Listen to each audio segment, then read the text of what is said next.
सत्संग की महिमा ही हम बता रहे थे कि कौआ भी हंस हो गया। कौन कौआ हुआ? काकभूषुंड जी। रामचरितमानस पढ़ते हैं? रामचरितमानस में कौआ की कथा है।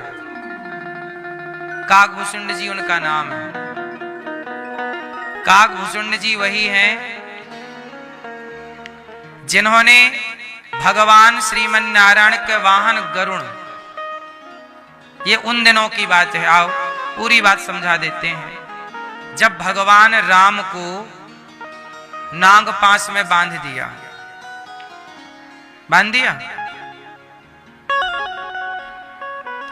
मेघनाथ ने राम लक्ष्मण को किस में बांध दिया? नाग फांस में। जब युद्ध हो रहा था राम लक्ष्मण जी का और मेघनाथ जी का, तो राम लक्ष्मण को नाग पास में बांध दिया और लक्ष्मण जी और राम जी हो गए बेहोश, मूर्छित। रावण मेघनाथ चला गया, उसे लगा राम लक्ष्मण मर गए। अब सच्ची राम लक्ष्मण हो गए बेहोश, होश नहीं आया। तब बताओ राम लक्ष्मण जी को नागपाश से किसने मुक्त किया था? भगवान जी तो खुद बंधे हैं नागपाश में। किसने? किसने? हनुमान जी बड़े परेशान, क्या करें कि हमारे प्रभु बंधन से मुक्त हों।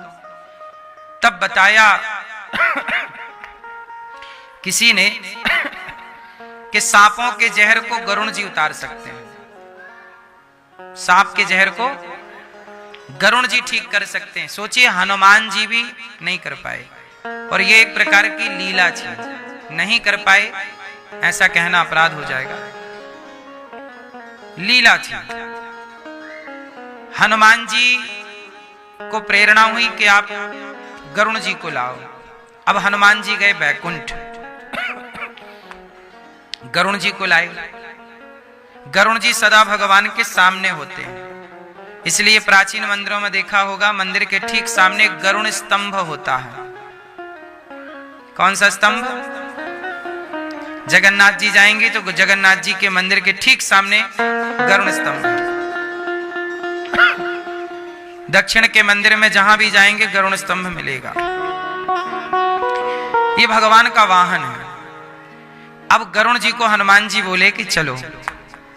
कहां चले? बोले भगवान पर संकट आन पड़ा है। गरुण जी तो थोड़ा घबराए कि हे भगवान, भगवान पर संकट कैसे आ सकता है? ये बताओ, जो सबका संकट मिटाते हैं, सबका संकट हरते हैं, क्या उन पर भी कोई संकट आ सकता है? तो गरुण जी ने कहा कि मुझे समझ नहीं आ रहा है, पर मैं चल रहा हूं। जब आए तो राम लक्ष्मण बिल्कुल बेहोश पड़े। हनुमान जी बोले ये भगवान है। गरुण जी मन मन में सोचे, हे भगवान, यदि राम जी भगवान होते तो क्या सांप के डसने से मर जाते? सोचने वाली बात। ये तो सांप के ऊपर लेटे रहते हैं। नारायण किस पे लेटे हैं? शेषनाग भगवान। वो शेषनाग भगवान सबसे जहरीले हैं, उन पर लेटे रहते हैं। और आज ने सांप ने मार डाला क्या?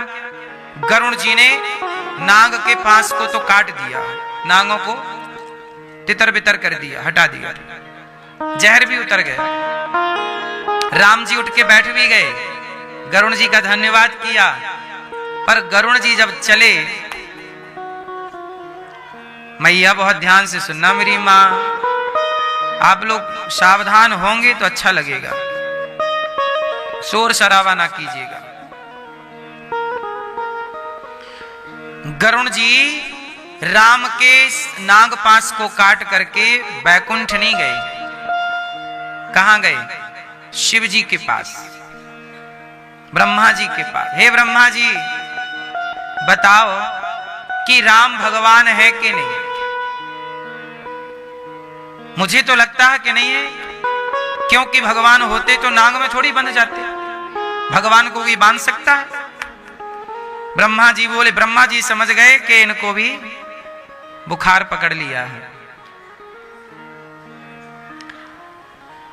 ब्रह्मा जी बोले, देखो राम राम शंकर जी ज्यादा जपते हैं, शंकर जी के पास जाओ, वो बताएंगे कि राम जी भगवान है कि नहीं। शंकर जी के पास गए गरुण जी। गरुण जी बोले, शंकर जी ये बताओ, हमारे भगवान तो बैकुंठ में रहते हैं, लेकिन अवतार लेकर के वो गए हैं धरती पे। आप बताओ कि राम भगवान है कि नहीं। शंकर जी समझ गए कि इनको भी अभिमान हो गया। अच्छा, गरुण जी को अभिमान क्यों हुआ? उत्तर आपको बताना होगा। और गरुण जी को अभिमान क्यों हुआ? मोह क्यों हुआ? गरुण जी को अभिमान इसलिए हो गया मेरी मां, क्योंकि गरुण जी से मदद मांगी गई कि आप आइए और नागपाश को काटिए। और याद रखिएगा, आप जिससे भी मदद मांगते हैं उसको ये घमंड जरूर आ जाता है कि मेरे बिना तो इनका काम होता ही नहीं, मेरे बिना तो इनका काम होता ही नहीं, घमंड आ जाता है। लेकिन ये कथाएं यही समझाती हैं कि आप घमंड ना करिए, क्योंकि आप हैं ही नहीं। मीन्स गरुण जी ने, अब एक उत्तर दो मुझे आप लोग, कि गरुण जी ने यदि राम जी को नागपाश से ना मुक्त किया होता तो क्या राम जी मर जाते? उत्तर, दूसरा उत्तर दीजिएगा। लक्ष्मण जी को शक्ति लगी, यदि हनुमान जी संजीवनी बूटी ना लाते तो क्या लक्ष्मण जी मर जाते? इसका मतलब है कि हनुमान जी संजीवनी बूटी लाए तो लक्ष्मण जी बचे, गरुण जी नागपाश से निकाले तो राम जी बचे। ये बातें सुनने में अच्छी लग रही है, लेकिन एक बात बताएं, भगवान का काम भगवान ही करते हैं। वो आपसे, हमसे किसी बहाने से, निमित्त से करवा लेते, और हमें ये घमंड हो जाता है कि जी हम अरे हनुमान जी ना जाते तो कोई और चला जाता, गरुण जी ना आते तो कोई और आता, पर संकट तो जाता। इसका मतलब है कि यदि हम किसी के काम आ जाते हैं ना तनिक सा, तो हम ये घमंड पाल लेते हैं कि हम होते, हम ना होते तो क्या होता। सच बताएं, आप इसलिए वहां पर हैं, आपकी मदद ईश्वर ने इसलिए ली क्योंकि भगवान आपसे ये काम कराना चाहते हैं। आप ना सही, ईश्वर किसी और से करवा लेते। हम क्यों झूठा घमंड पालें कि मैं कर रहा हूं? आपने क्यों झूठा घमंड पाल रखा है कि मैं कर रहा हूं? आप ना सही, दूसरा सही। भगवान अपना काम किसी से भी करा सकते हैं। बोलो हाँ। अब गरुण जी गए शंकर जी के पास, प्रभु बताइए राम भगवान है कि नहीं। हनुमान जी, शंकर जी बोले, गरुण जी ऐसा है, आप ठहरे पक्षी, और पक्षी की भाषा कौन जाने?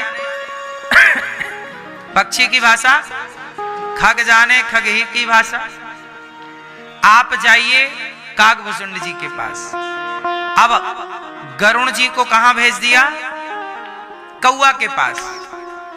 अब गरुण जी को तो आधा घमंड इसलिए खत्म हो गया कि मैं गरुण, वो गरुण को सिखाएगा कौन?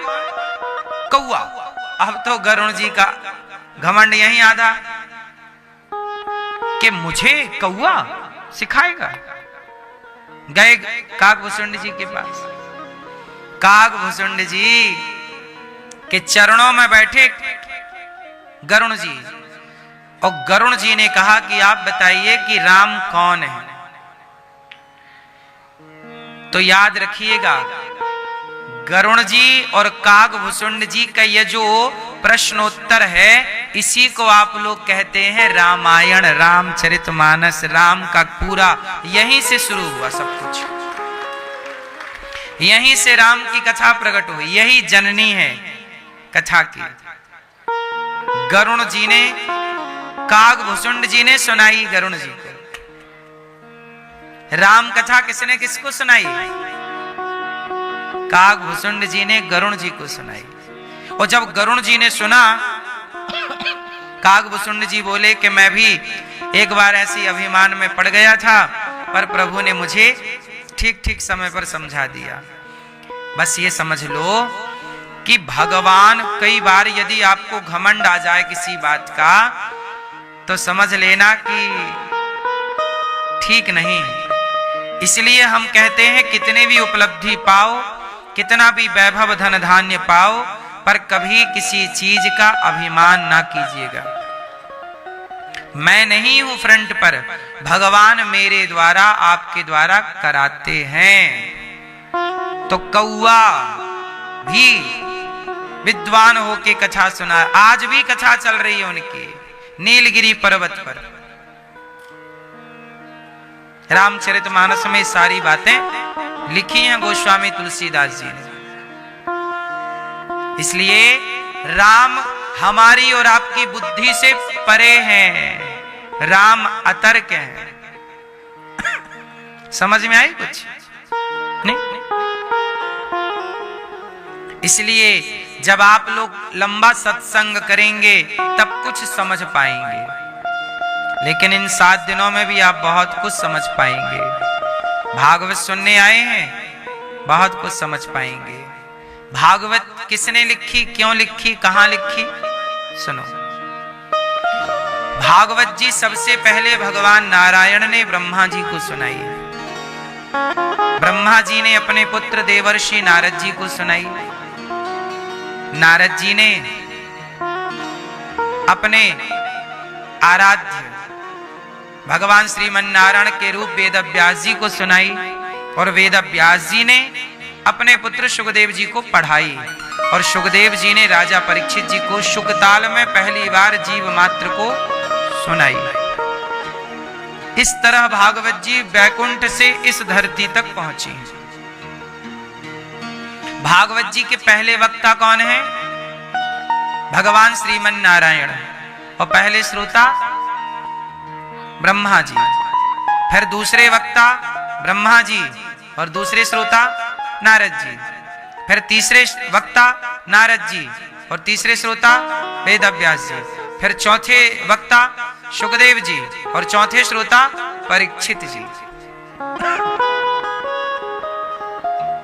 इस तरह से भागवत जी सुखदेव जी ने राजा परीक्षित जी को सुनाई शुकताल में। परीक्षित जी को क्यों सुनाई? इस कलयुग में ही परीक्षित जी को सुनाई। ये भागवत परीक्षित जी ने कब सुनी? कलयुग में। कलयुग कब से आया?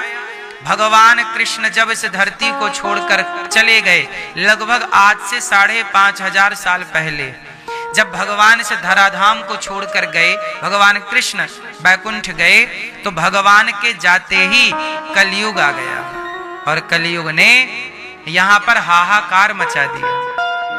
तो कलयुग जब आया, अब आपसे पहला सवाल, जब कलयुग आया तब धरती पर शासन किसका था? कोई प्रश्न करे तो?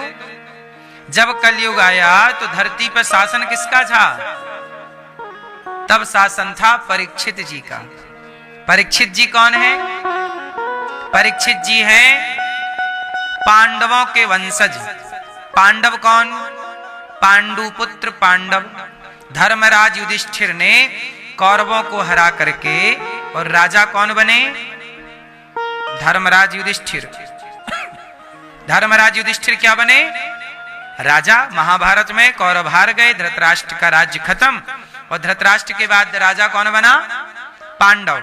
और पांडव में धर्मराज युधिष्ठिर राजा बने। धर्मराज युधिष्ठिर का राज्य कब तक चला? जब तक भगवान इस धरती पर थे लीला के लिए। और जब भगवान कृष्ण गए तो 5 पांडव भी स्वर्गारोहण के लिए चल पड़े।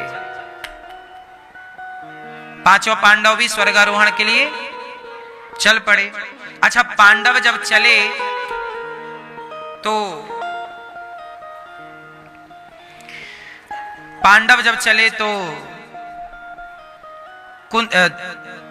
द्रौपदी जी का शरीर गल गया, गिर गई।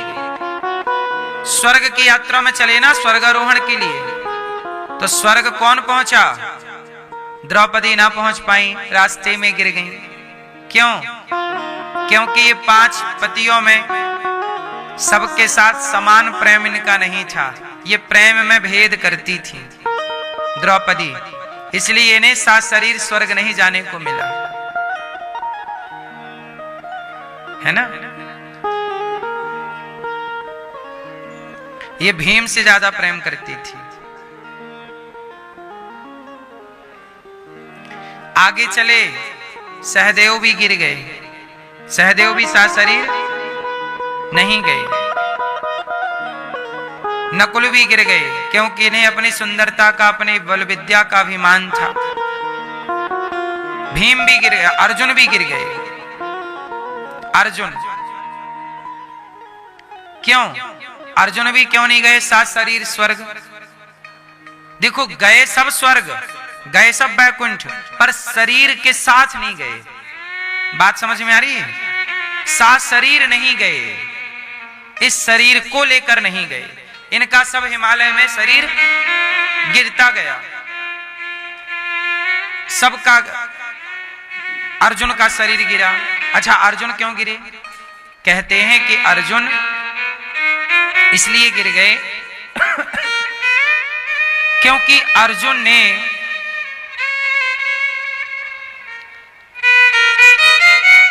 भगवान श्री कृष्ण को अपना सारथी बना लिया।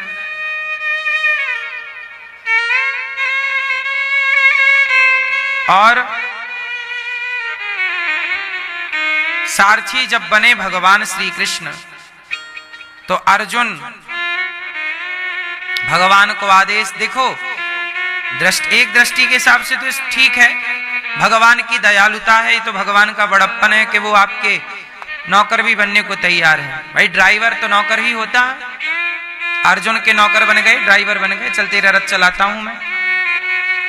तो भगवान तो रीझ जाते हैं भक्तों पर। अर्जुन भक्त हैं और भक्त पर रीझ गए।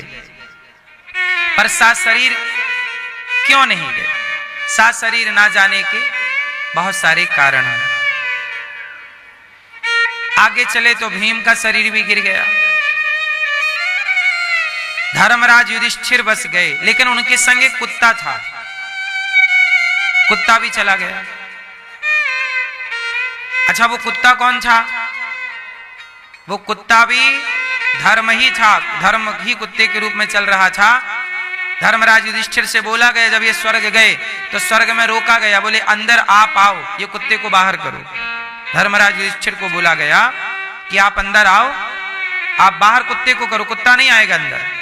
तो धर्मराज बोले कि यदि कुत्ता नहीं आएगा तो मैं भी नहीं आता। क्यों? धर्मराज युधिष्ठिर बोले कि ये मेरे साथ हरिद्वार से हो गया था, अब इतने लंबे टाइम इसने मेरा साथ नहीं छोड़ा, तो अब मैं इसका साथ क्यों छोड़ दूं? इसलिए इसे अंदर लोगे तो स्वर्ग में आऊंगा, इसे अंदर नहीं लोगे तो मैं भी स्वर्ग नहीं आऊंगा। धर्मराज युधिष्ठिर के धर्म की परीक्षा स्वर्ग के द्वार तक हुई है। यह धर्मराज युधिष्ठिर के धर्म की क्या थी? परीक्षा, कि आप कुत्ते को अंदर लाते हैं, नहीं तो आप नहीं बोलते। जैसे कहीं प्रसाद बट रहा हो तो आप लोग क्या करते हैं? पीछे कर, सब तुम पीछे, मैं अंदर। आदमी नहीं, अपना अंदर घुस घुस के बड़े बूढ़े ठेले लगे, सबको गिरा देता, खुद अंदर, मुझे तो पहले मैं। आप लोग ऐसा करते हैं कि नहीं? पहले मैं, लाइन तोड़ के सीधे अंदर, पहले मैं। सब लाइन में लगे हैं, लेकिन आप आगे घुस जाते हैं, नहीं मैं।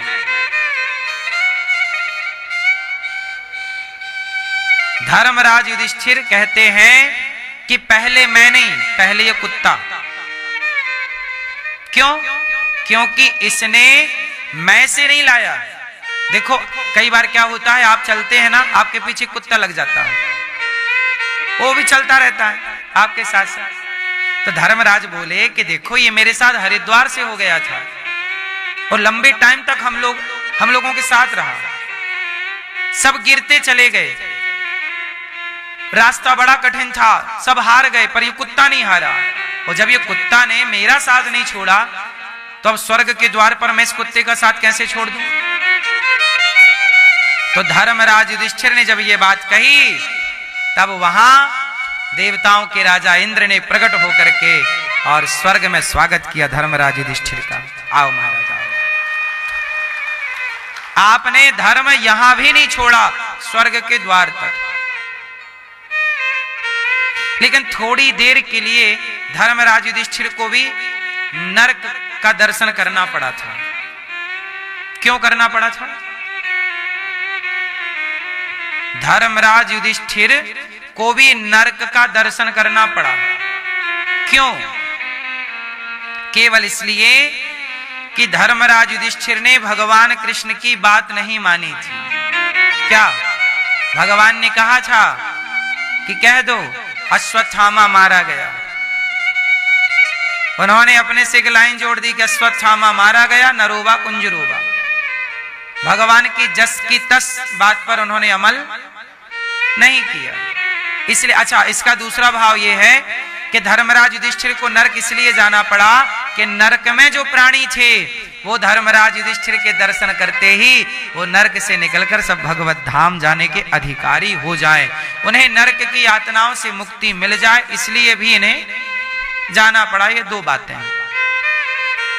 पर आपको बस ये याद रखना चाहिए कि भगवान जो कहते हैं, जो रास्ता बताते हैं, उस पर चलना धर्म है, और भगवान के बताए रास्ते पर ना चलना ही अधर्म है।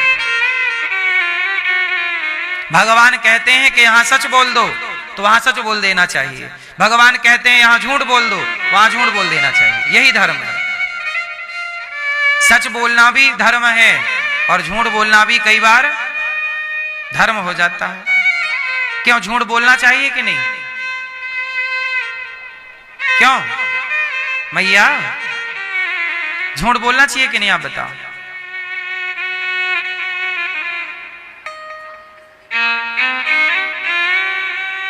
आप बताओ हरी मैया, झूठ बोलना चाहिए कि नहीं? हैं? हैं? झूठ कहां बोलना चाहिए? स्त्री सुनर्म विवाहे चावृत्यर्थे प्राण संकटे। यदि आपके झूठ बोलने से गौ हत्या बंद हो रही है, आपके झूठ बोलने से गाय के प्राणों की रक्षा हो रही है, तो झूठ बोल देना सत्य से भी बढ़कर है। आपके झूठ बोल देने से किसी व्यक्ति की, बहुत सारे लोगों की जान बच रही हो, वहां झूठ बोल देने से किसी के प्राणों की रक्षा है। झूठ वहां कभी नहीं बोलना चाहिए जहां स्वयं का स्वार्थ है। यदि आप अपने स्वार्थ के लिए बोल रहे हैं तब झूठ पाप बन जाएगा, लेकिन आप दूसरों के लिए, दूसरों के भले के लिए यदि आप बोल रहे हैं तो वह झूठ ठीक है, पुण्य जैसा काम कर जाएगा। बोलो हाँ। देखो जहर खा के व्यक्ति मर जाता है, पर कई बार जहर खा के व्यक्ति बच जाता है। बताओ कैसे? सांप डस लेता है, मरने की संभावना है कि नहीं? है।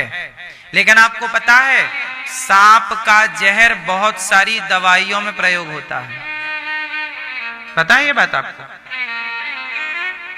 सांप का जहर दवाइयों के द्वारा आपको दिया जाता है। महंगी महंगी दवाइयां होती हैं, और वो जहर से व्यक्ति मरता भी है, और जहर सही तरीके से लिया गया तो उससे प्राणों की रक्षा भी होती है। तो झूठ बोलना पाप भी है, पर सही वक्त पर सही जगह पर झूठ बोल दिया जाए तो वो पुण्य हो जाता है।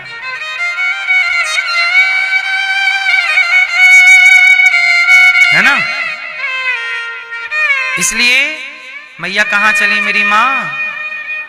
अभी झूठ बोलने चली? अभी ना बोलना मेरी मां। चलो झूठ बोल के आते हैं, है ना? जा बोल लो।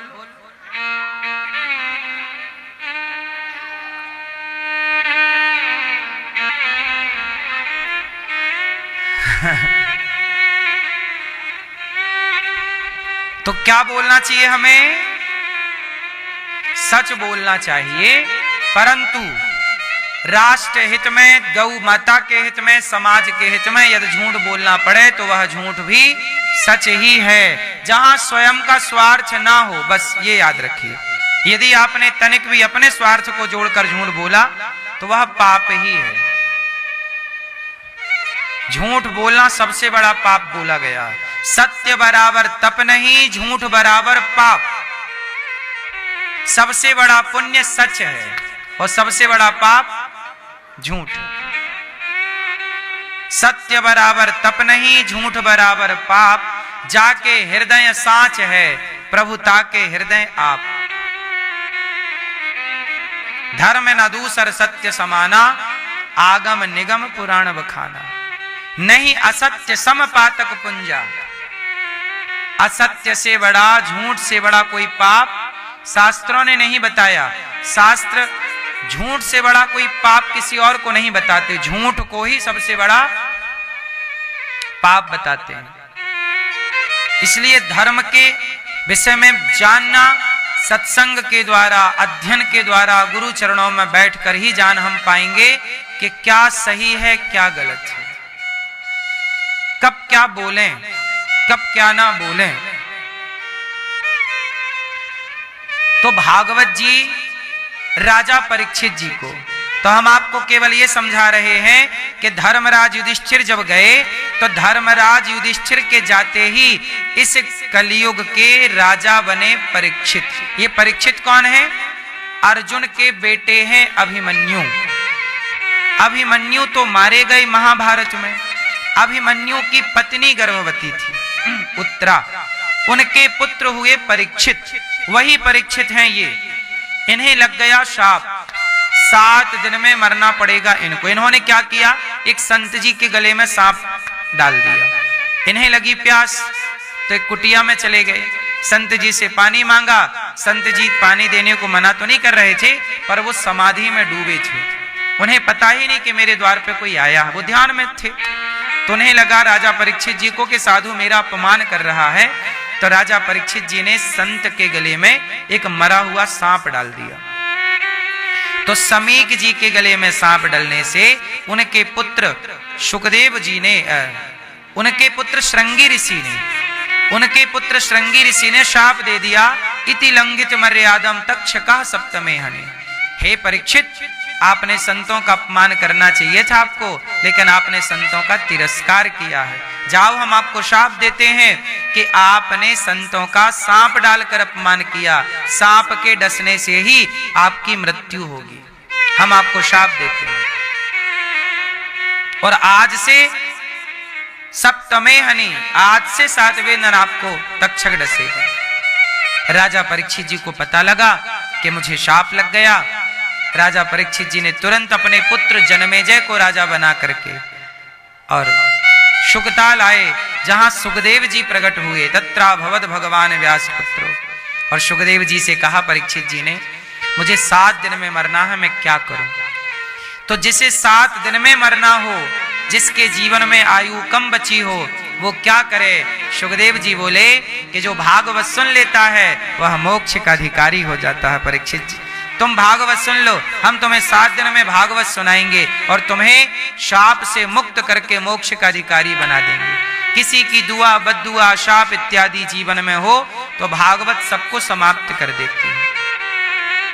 परीक्षित जी इस बात के उदाहरण है। मैया को जगाओ, पीली मैया सो गई नहीं? मैया ध्यान से सुनना मेरी माँ।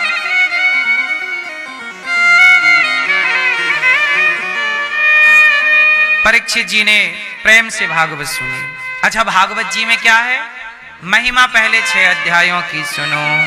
सच्चिदानंद रूपाय विश्वोत्पत्त्यादि हेतवे तापत्रय विनाशाय श्री कृष्णाय वयं नुमः। सच्चिदानंद रूपाय, सच्चित आनंद भगवान कैसे हैं? बोलो। भगवान सच्चिदानंद है, सतचित आनंद, सत्य। भगवान कैसे हैं? ईश्वर कैसे हैं? सत्य चित आनंद। भगवान का नाम है सच्चिदानंद। सत्य क्या है? चित क्या है? आनंद क्या है? सत्य क्या है? सत्य क्या है? आप सत्य हैं कि झूठे हैं? बोलो। आप सच हैं कि झूठे हैं? सत्य हैं आप? आप सत्य हो कि झूठी हो? सच्ची हो कि झूठी हो? मैया बताओ, आप बताओ, आप सच्ची हो झूठी हो? लाल मैया पीछे वाली, सच्ची हो?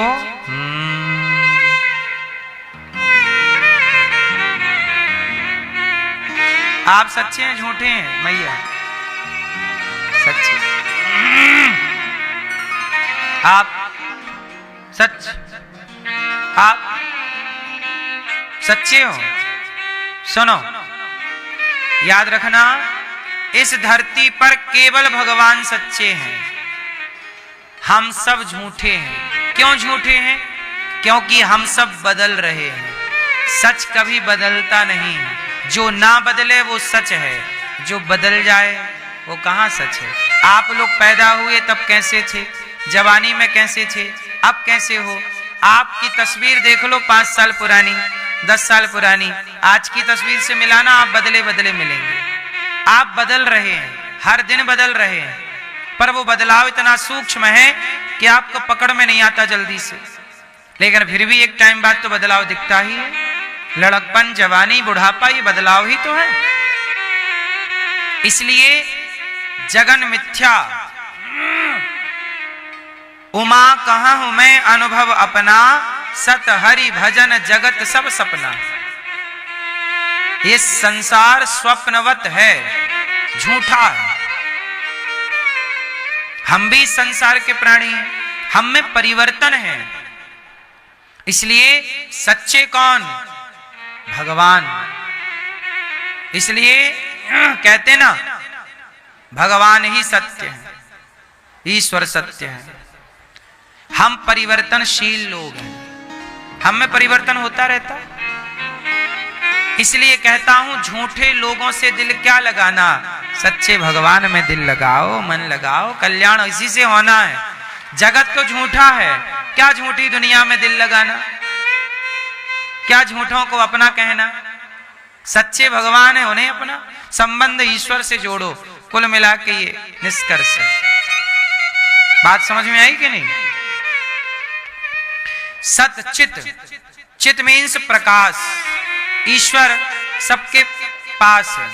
अच्छा मैया, आपने भगवान को देखा है? लाल मैया नहीं, पीछे मैया आपने नहीं, ये लाल मैया आपने भगवान को देखा?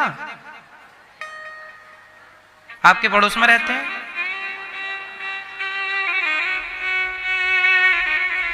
आपने भगवान को देखा? आपने? पीले भैया नहीं। आपने चश्मा वाली भैया भगवान को नहीं देखा? आपने दादाजी नहीं देखा? आपने भगवान को नहीं देखा? आप लोग कह रहे हैं आपने भगवान को नहीं देखा। क्यों? आपने भगवान को देखा है?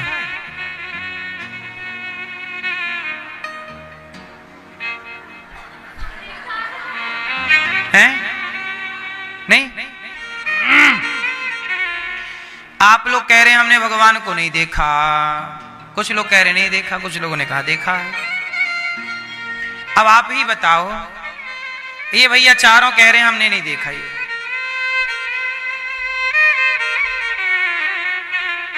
अच्छा ये बताओ, मंदिर जाते हो कि नहीं आप लोग? किसे देखने जाते हो? भगवान को। अभी तो आप कह रहे थे हमने भगवान को नहीं देखा। वो मूर्ति है, भगवान नहीं है। तो जब आपको पता है कि मूर्ति है, भगवान है ही नहीं, तो जाने से मतलब क्या? मूर्ति देखने कौन जाता है भाई?